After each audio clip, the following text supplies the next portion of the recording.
Oysters are environmental superheroes. They sequester carbon, filter water, provide habitat, and protect our shorelines from hurricanes. They also play an important economic role in coastal communities.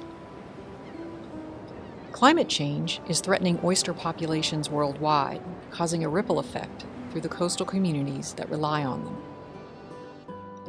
Today, I'm visiting the beautiful Duke Marine Lab in Beaufort, North Carolina. I'll be joining researchers Tom Shultz and Juliette Wong, along with a group of students, as they conduct oyster research at the Duke Aquafarm, and I'm ready to dive in. All right, so we got 15-20-minute boat ride. In 2018, Tom started the Aquafarm as a student experience project. As he began witnessing the impacts of climate change in the region, he soon realized the Aquafarm could be a valuable research tool. I started hearing a lot of students talk about the Duke campus farm. Okay. And I'm like, oh, that's a really interesting idea. We could do something like that at the Marine Lab. And my friend said, Tom, you got to take advantage of your environment. you're at the Marine Lab. It's got to be aquaculture. And I went, you're right. So we went out and scoped out the site and decided it was a good site, and we did it.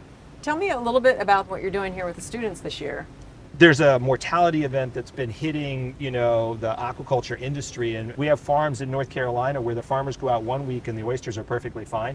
They go out a week or two later and there's 95% mortality, which is devastating. That's terrible. First, we thought it was in North Carolina, but it's expanding well beyond North Carolina, and it happens in the summer. And so there are probably environmental drivers of this mortality event that we don't understand. Sure. And so we need, as scientists, to start measuring things like temperature and salinity and dissolved oxygen and weather conditions to understand what's happening that's driving this mortality event. There you go. Okay. Nice. All right, we ready? Underhand. Ready? All right.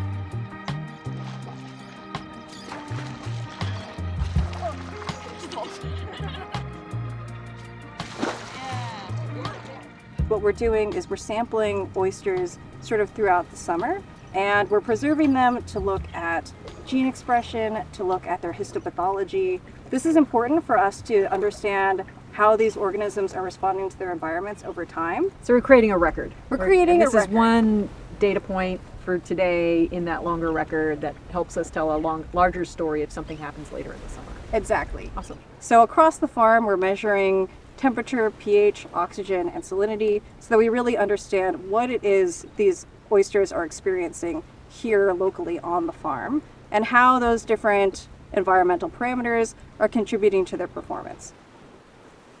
What do you imagine you'll do with the data that you're gathering this summer? Like, where does that go and what happens with it? I want everybody to have access to this data, and I want to share it freely. Farmers are going to be looking to us for answers on what's the impact on the oysters and how do I mitigate it as a practice. Yeah.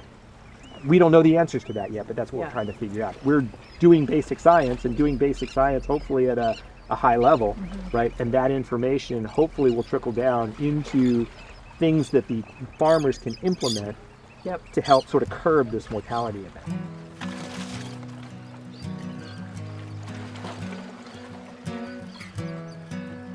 So Ming, what are you majoring in? I'm majoring in biomedical engineering. Tom Shultz found me. He had a question basically with the aquafarm. We have all these oyster die-offs. How can we monitor our oyster health? I'm going to be working with Tom in engineering and designing a biosensor that you can hook up to an oyster.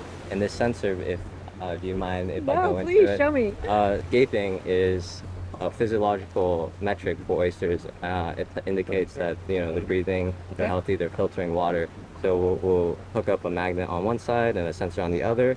And so when an oyster gapes, that sensor will be able to detect that activity. I foresee a lot of challenges, but I think they'll be fun to sort of design around and figure out and fabricate.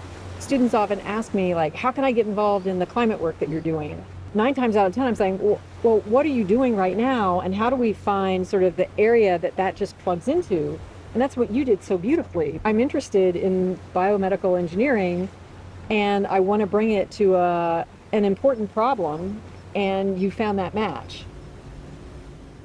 I think one of the things that we pride ourselves on at Duke is how we pride ourselves on how we involve our students in so many aspects of our work. How important is that to you, Juliet, as a new faculty? So I want my work to have an impact, and that's not just my research, that's also in how I teach and mentor students. Climate change is a major issue, and it's going to take a all hands on deck approach.